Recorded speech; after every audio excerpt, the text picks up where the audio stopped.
Good morning friends. आज है 25 जनवरी और हम लोग डिस्कस करने वाले हैं कुछ ऐसे क्वेश्चंस जो अक्सर एग्जाम में पूछे जाते हैं और टफ नहीं होते वो, लेकिन फिर भी हमें घुमा देते हैं और हमारे सामने एक क्वेश्चन मार्क खड़ा कर देते हैं भाई कि आखिरकार ये सवाल हमसे गलत क्यों हो रहे हैं। मैं आपको बता दूं, ये सब खेल जो है पावर ऑफ वोकैबुलरी का है और जितने भी क्वेश्चंस मैं आज कराने वाला हूँ ये सब के सब सीजीएल 2024 में आए हुए हैं, वो भी टीयर 1 में। ठीक है, अब टीयर 2 की आ चुकी है तो उसको भी हम डिस्कस करेंगे। क्लियर? तो फिलहाल ये सॉल्व कर लेते हैं पहले। पहला क्वेश्चन क्या कहता है, select the most appropriate option substitute देखना है underline segment in given sentence, कि ये जो सेंटेंस दिया हुआ है इसका अंडरलाइन सेगमेंट क्या है, ऑपरेटिव, इसका मीनिंग या सब्स्टिट्यूट बताना है। पहले पूरा पढ़ लेते हैं क्या मतलब है। देयर आर मैनी फैक्ट्रीज, बहुत सारी फैक्ट्रीज हैं, in operative area in the city, यानी सिटी के अंदर जो ऑपरेटिव एरिया है जहाँ पर इंडस्ट्रियल एरिया एक तरीके से वर्क किया जाता है, ऐसा क्षेत्र, तो वहाँ बहुत सारी फैक्ट्री हैं।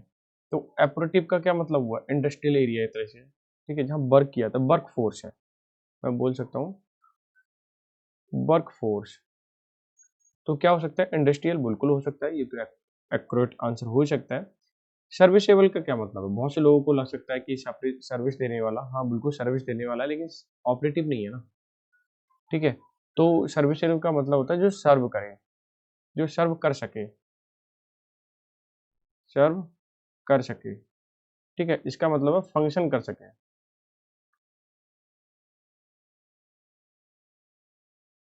क्लियर है? नेक्स्ट है इंडस्ट्रियस का मतलब होता है डिलीजेंट।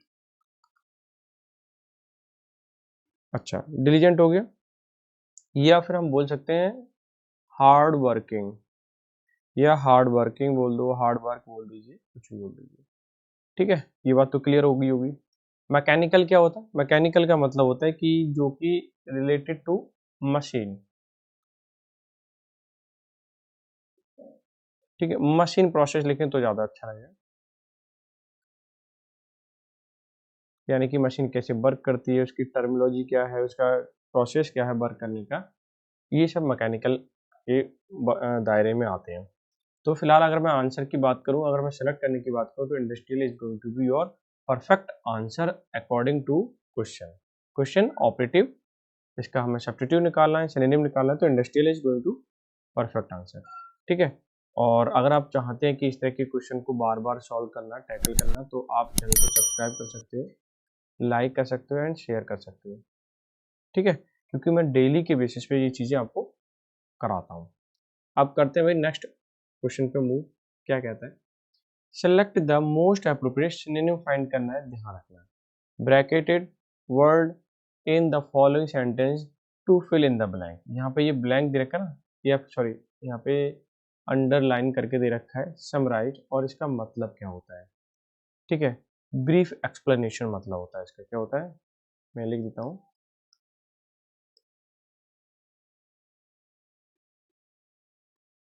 ठीक है, तो बहुत आसानी से आप कर पाओगे। क्वेश्चन कहता है elaborate syllabi and to be summarise to make, यहाँ पे थोड़ा सा ढक रहा है। ठीक है, in the UGC assessment meeting, मतलब जो मीटिंग में करना था वो एक्सप्लेन करना था वहाँ पे। ठीक है, तो यहाँ टू मेक अ प्रेजेंटेशन कुछ है। ठीक है, तो फिलहाल हमें उससे कोई लेना देना नहीं है, हमें ये मालूम होना चाहिए कि समराइज को हम क्या बोलेंगे।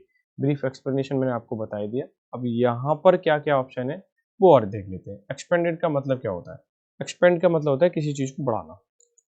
ठीक है, या विस्तार करना, या स्प्रेड करना। ठीक है, इसको हम कहते हैं विस्तार करना। रिकैपिचुलेट का क्या मतलब होता है, रिकैपिचुलेट, ध्यान रखना, इसका मतलब है किसी को कंसाइज फॉर्म में,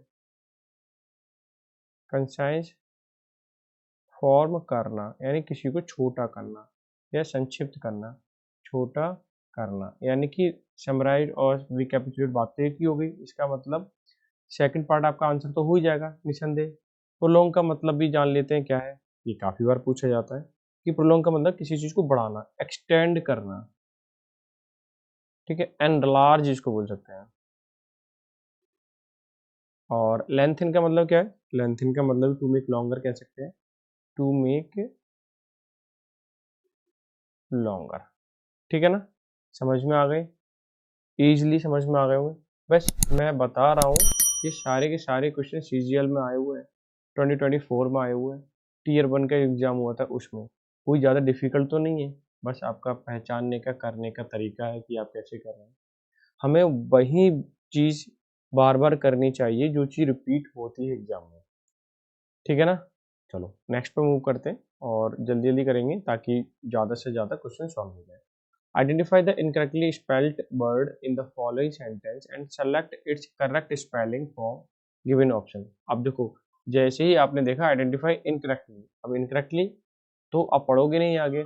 अब आप तो देखिए, जब तक आप पूरा नहीं पढ़ोगे, तो जैसे कि यहाँ पे लग रहा है कि आइडेंटिफाई इनकरेक्टली स्पेल्ड वर्ड, तो क्या करोगे आप, ये देखोगे इसमें स्पेलिंग गलत कौन सी है। तो देखो ये तो ठीक है, ये गलत है, ये गलत है, ये गलत है। आप सोचोगे यार ये हुआ क्या, इनकरेक्ट स्पेलिंग पूछा है और आइडेंटिफाई इनकरेक्टली बोल भी रहा है, दिखाई भी दे रहा है, तो आप कंफ्यूज हो जाओगे, फिर टाइम वेस्ट होगा। इसलिए एक बार पढ़ लो ना, सही से पढ़ लिया करो क्वेश्चन। तो फिर से बता देता हूँ मैं, identify the incorrectly spelled word in the following sentence and select it's correct spelling form given the option. यानी कि कोई अगर स्पेलिंग गलत है, उसका करेक्ट स्पेलिंग आपको फाइंड करनी है। चालाकी से इन्होंने क्वेश्चन लिया है। तो रिसीव की स्पेलिंग क्या होती है, मैं यहाँ लिख देता हूँ RECEIVE, रिसीव। और ऐसे ही डिसीव करो, DECEIV, डिसीव। ठीक है, तो ध्यान रखना। तो ये स्पेलिंग खूब पूछी जाती हैं, आप अच्छे से याद कर लें, फिर ऐसा ना हो पेपर में जाके क्वेश्चन मार्क लगते हैं कि ये हुआ क्या। ठीक है ना, तो क्लियर हो गया। नेक्स्ट पे चलते हैं भाई। नेक्स्ट क्वेश्चन क्या कहता है, ये भी सीजीएल का आया हुआ है, पढ़ लेते हैं एक बार। Select the option that can be use as one word substitution for the underline group. यानी कि इसके लिए वन वर्ड सब्सटीट्यूशन देखना है। The question paper has placed in the locker, locker में क्वेश्चन पेपर रखे जाते हैं, of the school in a way that they can't be read. यानी कि उस पर दे से मतलब यहाँ पे स्टूडेंट से, कि वहाँ पे स्टूडेंट नहीं पहुँच सकते। ठीक है, तो are irrepressible, are inaccessible, are affordable, are affable.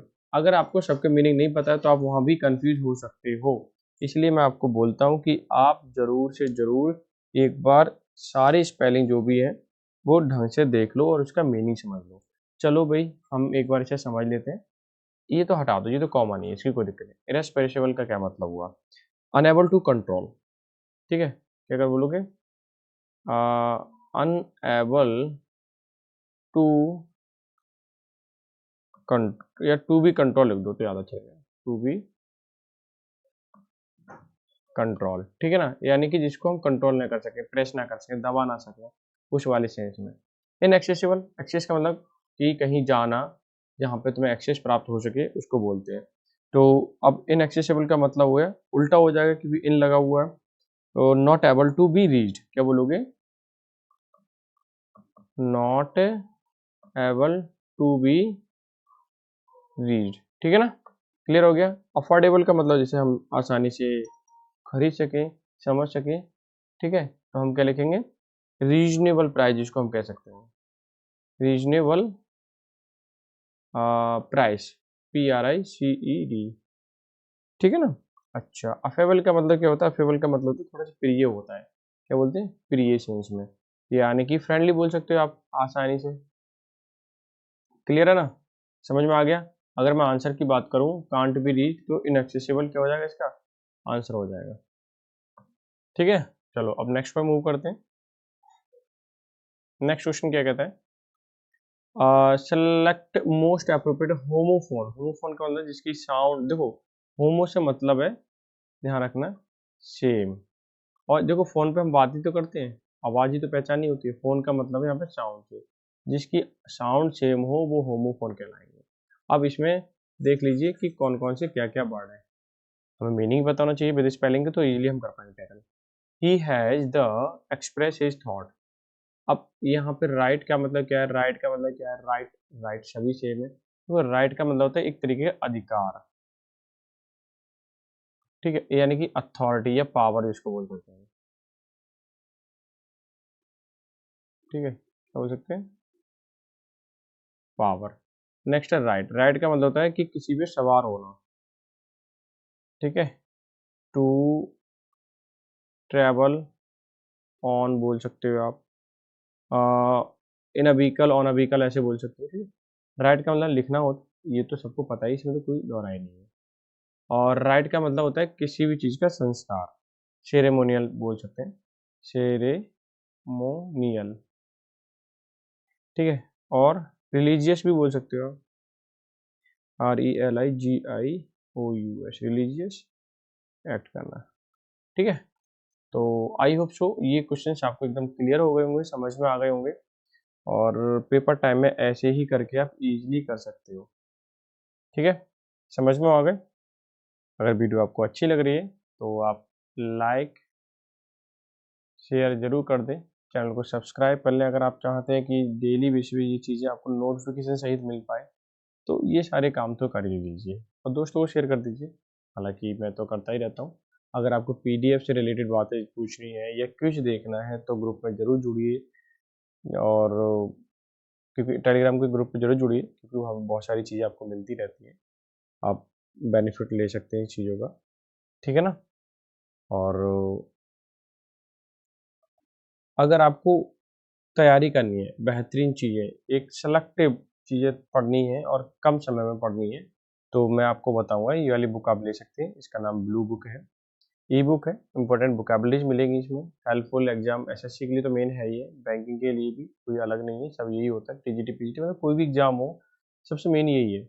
वो सारी मैंने वर्ड डाल रखे हैं जो लास्ट ईयर आए हुए थे, जैसे कि इन्फ्यूज का देखिए कई बार आया हुआ है, इसका मतलब मन में बिठाना, चित्त में बिठाना। सिनोनिम की बात करूंगा तो इनकलकेट है, इंस्टिल है, और एंटोनिम की बात करूँगा डिस्करेज। तो एक ही जगह ये सारी चीज़ें मिल रही हैं, तो आपको बहुत हेल्प हो जाएगी ये चीज़ें पढ़ने से, ठीक है। बहुत सारी, जैसे कि मैं बात करूँ इडियम्स की बात करूँ, ए से, और ऐसा नहीं है अलग से, ये सब रिपीटेड है, जैसे कट, आ, सॉरी, फिगर, जैसे इसका मतलब होता है कि कोई प्रभाव ना डाल पाना, या ठीक है, कोई प्रभाव नहीं डाल पाना, सीधी सीधी बात करें तो मेक अ बैड इंप्रेशन या poor impression. Short cut, short का मतलब इंटरप्ट करना होता है, हस्तक्षेप जिसको हम कहते हैं, ठीक है। इस तरह की चीज़ें आपको मिलेंगी। और सन 2024 के जो भी, सॉरी 23 के जो पेपर 39 सेट हुए थे सीजीएल के, सारे सेट की इसमें वोकैब ईडियम मैंने डाल रखी है, और जो चीज़ ऐड होती जाएंगी मैं इसे ऐड करते जाऊंगा, ठीक है। रिव्यू जरूर देना इस बुक का अगर आप लेना चाहते हैं तो, और फिर आप बताना कि आपको क्या क्या चीज़ें अच्छी लगी इसमें और क्या क्या चीज़ मैं ऐड करूँ,